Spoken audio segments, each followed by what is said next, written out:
Benjamin Franklin, a prolific writer and statesman, often used simple stories to convey profound wisdom. In a letter to a friend, he recounts a pivotal childhood experience that shaped his understanding of value. This is his first-hand account of a lesson learned from a simple toy. As a boy of 7, he emptied his pockets of all his copper coins to buy a whistle.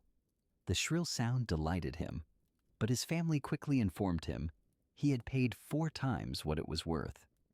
The brief joy soured into shame. This small humiliation became his private yardstick for the rest of his life. Whenever he saw a man sacrificing his time, his health, his very character for status, or power, or wealth, he would think to himself that this too was a man who had paid too much for his whistle. This childhood lesson became the foundation of his public philosophy on wealth, work, and wisdom, which he collected into a single powerful dispatch to his countrymen. This is not a history lesson.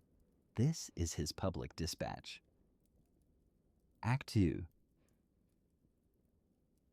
The Tax of Idleness. I stopped my horse recently. A great number of people were gathered for an auction of merchants' goods. The sale hadn't started. They were just talking, complaining about the badness of the times. One of them called out to a plain, clean old man with white hair.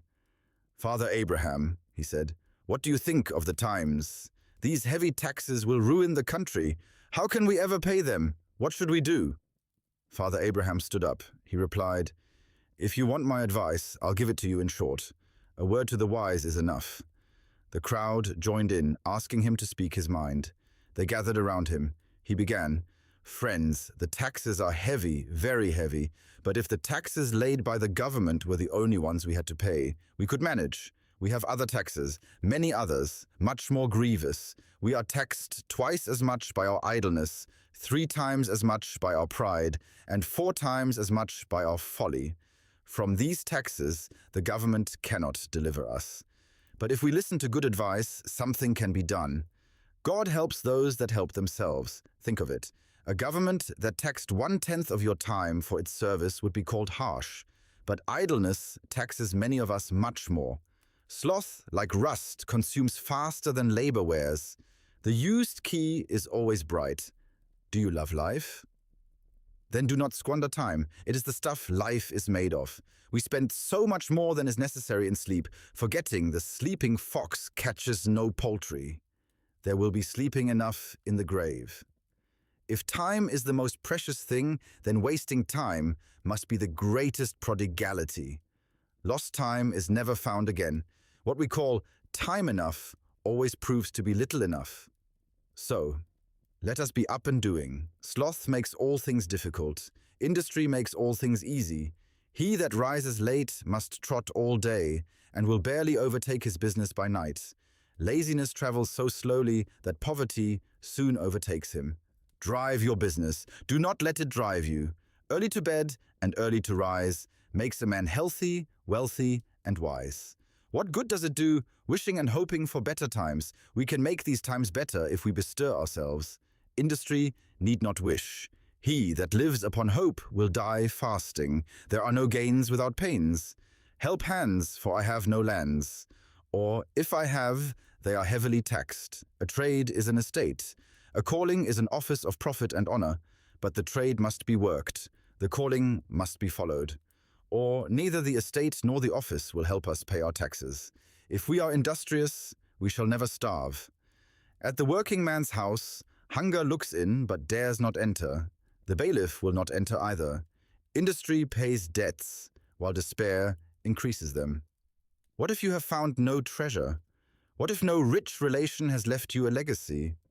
Diligence is the mother of good luck. God gives all things to industry. Plow deep while sluggards sleep, and you will have corn to sell and to keep. Work while it is called today, for you do not know what will hinder you tomorrow.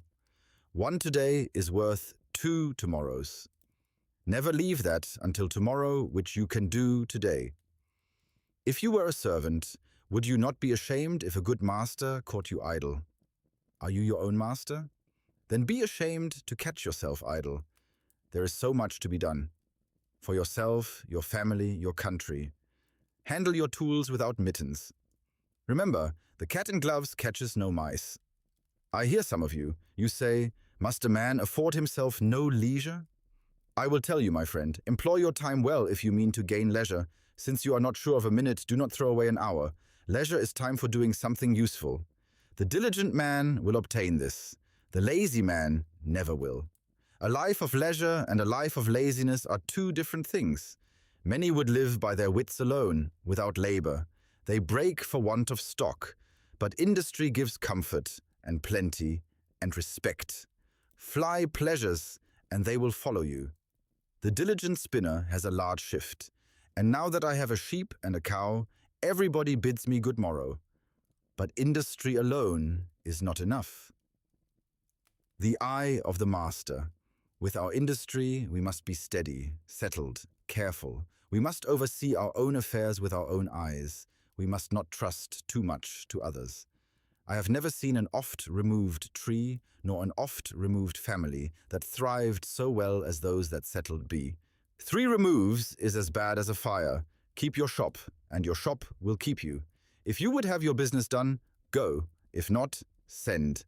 He that by the plough would thrive, himself must either hold or drive. The eye of a master will do more work than both his hands. Want of care does us more damage than want of knowledge. Not to oversee workmen is to leave them your purse open. Trusting too much to the care of others is the ruin of many. In the affairs of this world, men are saved not by faith, but by the want of it. But a man's own care is profitable. If you want a faithful servant, one that you like, serve yourself. A little neglect can breed great mischief. For want of a nail, the shoe was lost. For want of a shoe, the horse was lost. For want of a horse, the rider was lost, being overtaken and slain by the enemy. All for want of a little care about a horseshoe nail. So much for industry and attention to your own business. But even these are not enough without the third pillar. The cost of folly. To these, we must add frugality. If we would make our industry successful, a man may, if he knows not how to save as he gets, keep his nose to the grindstone his whole life, and die not worth a single penny at last. A fat kitchen makes a lean will. Many estates are spent in the getting, since women for tea forsook spinning and knitting, and men for punch forsook hewing and splitting. If you would be wealthy, think of saving as well as of getting. The Indies have not made Spain rich, because her outgoes are greater than her incomes. Away with your expensive follies. Then you will not have so much cause to complain of hard times and heavy taxes. Women and wine, game and deceit, make the wealth small and the want great. What maintains one vice would bring up 2 children. You may think that a little tea or a little punch now and then, a diet a little more costly, clothes a little finer. You may think it is no great matter, but remember, many a little makes a mickle. Beware of little expenses. A small leak will sink a great ship. Who dainties love shall beggars prove. Fools make feasts and wise men eat them. And here you are, all got together at this sale of fineries and knickknacks. You call them goods. But if you do not take care, they will prove evils to some of you. You expect they will be sold cheap, perhaps for less than they cost.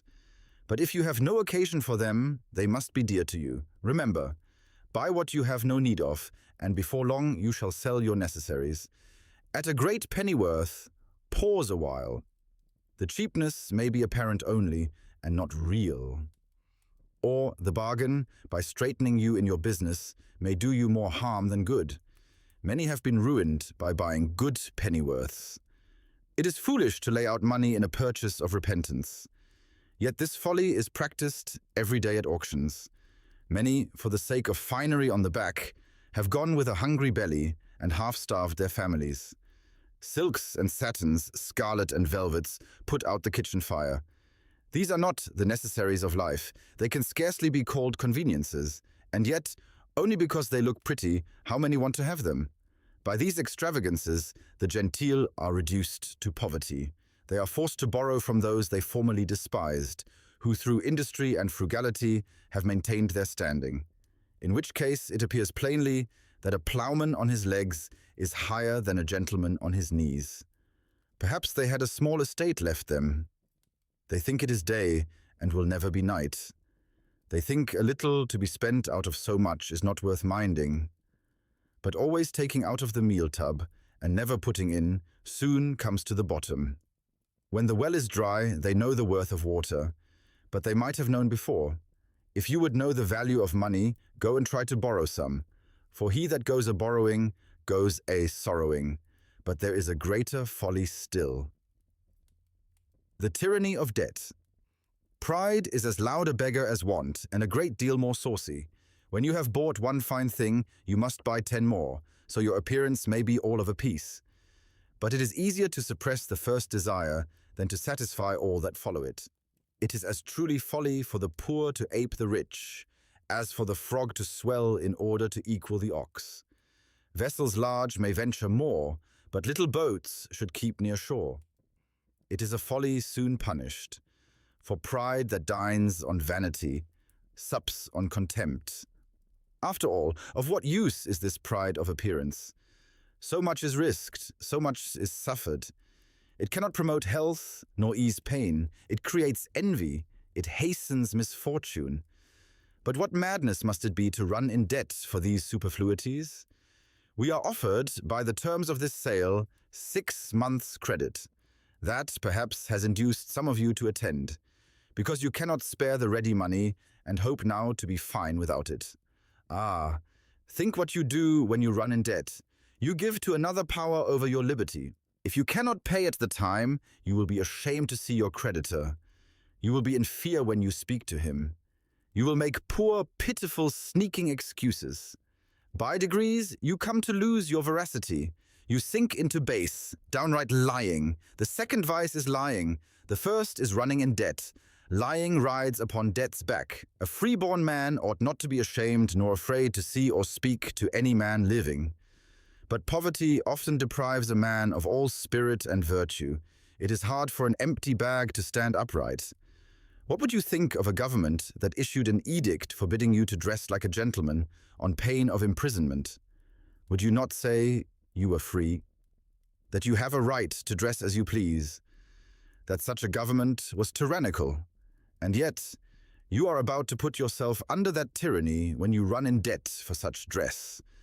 Your creditor has authority to deprive you of your liberty by confining you in jail for life, or by selling you for a servant. When you have your bargain, you may think little of payment, but creditors have better memories than debtors. Creditors are a superstitious sect, great observers of set days and times. The day comes round before you are aware. The demand is made before you are prepared. The term which at first seemed so long will appear extremely short. Time will seem to have added wings to his heels. Those have a short Lent who owe money to be paid at Easter. At present, you may think yourselves in thriving circumstances, that you can bear a little extravagance. But for age and want, save while you may. No morning sun lasts a whole day. Gain may be temporary and uncertain, but expense is constant and certain. It is easier to build 2 chimneys than to keep one in fuel. So, rather go to bed supperless than rise in debt. The Philosopher's Stone. Get what you can, and what you get, hold. 'Tis the stone that will turn all your lead into gold. And when you have got the Philosopher's Stone, sure you will no longer complain of bad times or the difficulty of paying taxes. This doctrine, my friends, is reason and wisdom. But after all, do not depend too much upon your own industry, your own frugality, your own prudence. Though they are excellent things, they may all be blasted without the blessing of heaven. Therefore, ask that blessing humbly, and be not uncharitable to those that at present seem to want it. Comfort and help them. Remember Job suffered and was afterwards prosperous. And now, to conclude, experience keeps a dear school, but fools will learn in no other, and scarce in that. It is true, we may give advice, but we cannot give conduct. Remember this: they that will not be counselled cannot be helped, and if you will not hear reason, she will surely rap your knuckles. Thus, the old gentleman ended his harangue. Act 3. The people heard it and approved the doctrine, and immediately they practiced the contrary, as if it had been a common sermon. The auction opened, and they began to buy extravagantly. Franklin, watching from the edge of the crowd, noted that he himself had been on the verge of the same folly. He had come to the auction intending to buy fabric for a new coat. But hearing the echo of his own advice, he resolved to wear his old one a little longer. In that moment, he was once again the small boy who had learned, to his great sorrow, the true cost of a whistle. The crowd paid for their fineries. He kept his hedge and his peace of mind. The wisdom was given freely, but it could not be forced upon them. For some lessons, it seems, cannot be taught. They can only be bought, and often at a price far higher than we can afford. Friends, neighbors, you ask for my advice. You call me a man of knowledge, but the truest knowledge comes not from old books, but from hard work. You complain of the taxes. The tax from the king is heavy, it's true. But we have other taxes, ones far more grievous. We are taxed twice as much by our idleness, 3 times as much by our pride, and 4 times as much by our foolishness. And from these taxes, the commissioners cannot ease or deliver us. We must help ourselves. As poor Richard says, God helps them that help themselves. The tax of idleness. The government will not force a man to pay for his idleness, but sloth brings disease, it shortens life. Sloth, like rust, consumes faster than labor can wear away. The used key is always bright. Do you love life?